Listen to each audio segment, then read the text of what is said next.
Une bonne centaine d'habitants et de sympathisants du squat des Roches Blanches se sont mobilisés ce matin devant le tribunal judiciaire. La boule au ventre de voir le lieu vendu après 15 ans d'histoire de vie et de solidarité, à l'image de celle de Laure qui a pu se construire dans un habitat comme celui-ci. J'ai passé 5 ans de ma vie dans ce lieu et c'est grâce à ce genre de lieu que j'ai réussi à me construire et à trouver ma place. Et je pense qu'on ne donne pas assez d'importance à ce genre de lieu qui contribue énormément à une ville et à une société. L'huissier, censé dresser le PV de description des lieux n'ayant pas pu pénétrer sur le site, la vente aux enchères est finalement reportée au 17 décembre.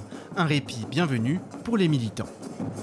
Ça laisse le temps de faire de la communication, de faire comprendre que les Roches Blanches, c'est pas des vilains sauvages égoïstes, etc. 50 personnes habitent aux Roches Blanches. Il y a des logements, des ateliers et des artisans y travaillent. Tout un écosystème.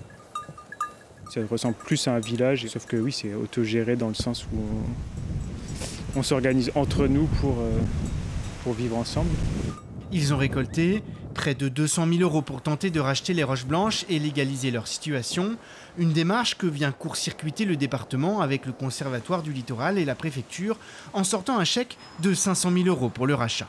On n'a pas d'hostilité du reste contre la communauté qui y habite. Il y a plein d'autres endroits dans le Finistère, peut-être moins chers d'ailleurs que les Roches Blanches, où cette communauté pourra s'installer. Moi, je ne suis pas agent immobilier, mais je peux leur donner des adresses.